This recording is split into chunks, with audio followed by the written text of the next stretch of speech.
peu fait des voitures et il y aura toujours plus de voitures. Et je vais en faire encore. Je faisais 86 programmes chez General Motors. J'avais 8 marques. Ça, c'était, je voyais plus le bout. Et je me disais, je suis designer, je fais des petits pains. Des petits pains. C'est-à-dire que même le côté complexe de ce que représente le design automobile, j'en étais arrivée à me dire, oui, mais je trouvais tellement futile ce lien si tenu qui était basé sur des principes de la consommation. Et c'est là où justement tu fais un peu ce virage un petit peu dans le design, dans l'économie circulaire. On m'a aidé. Ta réflexion globale. On m'a aidé. J'avais pas cette lucidité, je vais être très honnête. Non, mais bien sûr. La lucidité, je l'avais pas, mais j'ai eu une intuition. Parce que ça remet en question presque. On est en 2000. Plein de choses pour toi. Et il s'était passé plein de choses. Il y avait eu plein de petites. D'abord, j'ai travaillé sur un véhicule qui s'appelait le GM Sequel, qui est un véhicule à hydrogène, qui m'a amené à travailler beaucoup avec des chercheurs en Californie, et puis des chercheurs chez General Motors et au MIT aussi, avec le Media Lab. À l'époque, Bill Mitchell était encore juste avant son décès. D'accord. Et on avait élaboré donc des stratégies déjà de mobilité décarbonée chez General Motors. Donc il y avait l'hydrogène, l'électrique et toutes sortes d'autres solutions. Et de travailler sur ce projet-là, on a mis en place un autre commun, un nouveau commun. C'est-à-dire on a fait travailler des équipes qui ne sont pas les équipes de designers, les équipes d'ingénieurs, les équipes de marketeurs, classiques quoi. Classique. Le modèle, le processus, on fait toujours pareil. Il y a 86 modèles, mais c'est tous le même processus, quoi. Des pains, des baguettes qui vont au four. J'ai dit, mais c'est pas possible. Et là, d'un seul coup, on fait ce projet-là, Sequel, où tout explose. Les plannings, les technologies, parce qu'on ne savait rien, l'hydrogène, on avançait dans le brouillard, dans l'inconnu. J'ai adoré. Ça, j'imagine, toi, ça a dû faire... Je me suis dit, mais c'est ça qu'il faut qu'on fasse. Le boulot du designer, c'est de repenser l'exhaustivité, de ne pas se dire, la voiture, elle existe. Il faut repenser. Ouais, bien sûr. Et donc, ce Sequel a été un premier coup. Ensuite, Bob Lutz me dit, Anne, super, Sequel, tout ça, mais là, il faut rapidement qu'on sorte un véhicule électrique, un plug-in hybrid. À l'époque, c'était... Et donc, il me dit, en tout petit comité, j'étais en advanced design, il me dit, Anne, il m'a pris, on parlait français avec Bob Lutz, c'était génial. Oui, Bob Lutz est suisse, il parle couramment l'allemand, le français et l'américain, bien sûr. Et nos bureaux étaient juste l'un à côté de l'autre. Ce qui faisait que le matin, on se prenait l'expresso ensemble. Personne ne prend d'expresso aux États-Unis, ils boivent un long café très Les Européens sont là-bas, c'est ça.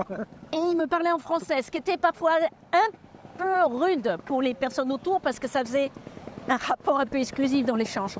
Mais il me dit, Anne, il faut absolument qu'on fasse un véhicule électrique. Ça, c'était en quelle année quand tu me dis ça? La GM Sequel, c'est 2005. Et en 2006, il y a ce programme Volt, la Volt, Concept Car, qui a été présenté en janvier 2007 à Détroit. Et là, j'ai travaillé de nouveau, équipe ad hoc.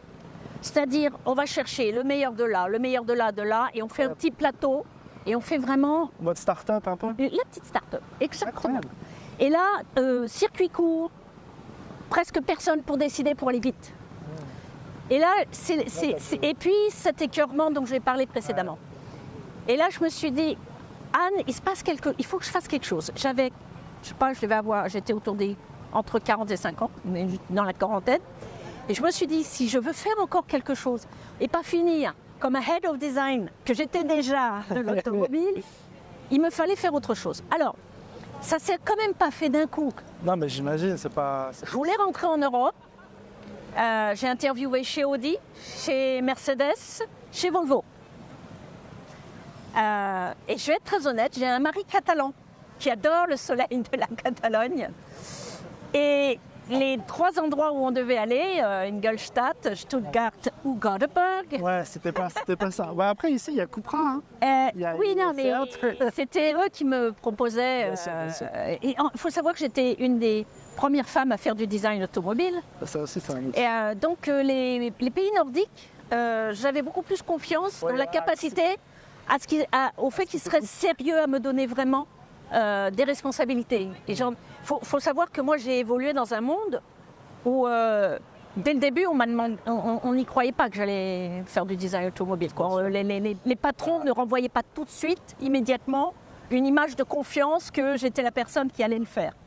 Mais à contrario, tous mes patrons, que ce soit Patrick Lequément, que ce soit Wayne Cherry, Bob Lutz, ou aujourd'hui Bernard Charles, et maintenant là Pascal Dalloz, m'ont toujours fait confiance. Ouais. Et ça, c'est unique. Je veux dire, en tant que patron, si les patrons nous écoutent, s'ils veulent une entreprise innovante, il faut qu'ils aient leur miroir designer. Mais il faut une confiance sans faille, parce que c'est très dur. Et accepter la Par moment, ça peut pas être franchement faut dire la vérité. Donc il faut, voilà. Donc voilà, j'ai interviewé et mon mari me dit, mais on quitte le Michigan, c'est un endroit très joli, mais il fait froid l'hiver. Ouais. Et tu me proposes Göteborg, Stuttgart, Ingolstadt. Il me dit, on ne peut pas juste faire Paris. Parce que lui, c'est Paris ou oui, Barcelone, il aurait aimé, mais bon. Et c'est à ce moment-là que Bernard Charles m'a vraiment proposé de... Mais je dis, mais qu'est-ce que je vais faire chez Dassault Systèmes? J'ai rejoint Dassault Systèmes, on était 4000 en 2008-2009. Aujourd'hui, on est plus de 20 000. Je connaissais Katia. Je me souvenais de Katia, puisque Katia, je le fréquentais dans mes échanges avec Carlos Tavares sur la Mégane 2, par exemple, puisque c'était du Katia, enfin tout le système le Digital Mock-up de Renault était Dassault Systèmes. Donc j'avais vu Katia dans ses œuvres dès mes toutes premières années de design. Okay, je comprends. Donc j'avais confiance dans cette entreprise. Ouais. Pour autant, ça me paraissait loin de mon sujet. Très loin. C'est ça, et puis même pour... Puis il y a eu Franck Gehry. Alors Bernard Charles a été très philo, il m'a dit, mais attends, on va faire un dîner avec Franck Gehry. C'est vrai que le fait d'imaginer... C'est pas mal pour draguer la personne à venir dans son entreprise. Je travaillais avec Franck Gehry sur le Media Lab à l'époque où j'étais chez JM, et je connaissais bien son état d'esprit. Katia, c'était fait par des ingénieurs qui travaillaient pour Gehry. Gehry n'a jamais touché Katia. Et moi, ça m'a rassurée. Je me suis dit, je peux être un designer sans être celui qui fait dans Katia. Mais ce qu'il faut, c'est simplement comprendre, saisir, intégrer les possibilités, les capacités d'un outil pour pouvoir être régénéré. Régénéré en termes de science, en termes de savoir. Et aujourd'hui, les designers, ils travaillent encore comme quand j'ai quitté JM. Ils n'ont pas encore compris qu'il y a aujourd'hui accès à des outils extraordinaires qui vont leur permettre de faire leurs rêves les plus fous, mais auxquels ils n'ont même pas eu l'opportunité de côtoyer les possibles. Or, l'enjeu de demain, qui sera l'économie circulaire, implique que maintenant, il n'y a plus un moment à perdre. Et ça veut dire que ça doit être les designers qui donnent le rythme des usages des outils scientifiques et pas l'inverse. Sinon, on serait asservi à être des ingénieurs, ce qui n'aurait plus du tout de sens. À la limite, c'est pas la peine de faire du design si c'est pour faire de l'optimisation d'ingénierie. De la même chose que les autres. Et donc, il faut se dire... Alors moi, et là, à ce moment-là, avec Bernard Charles, ça cliquait. C'est un homme très persuasif, brillant, visionnaire. Je me suis dit, allez, je vais faire ça un temps. Je vais apprendre plein de choses. Et j'y suis toujours. Ça fait 16 ans, 15-16 ans. Oh bah bravo.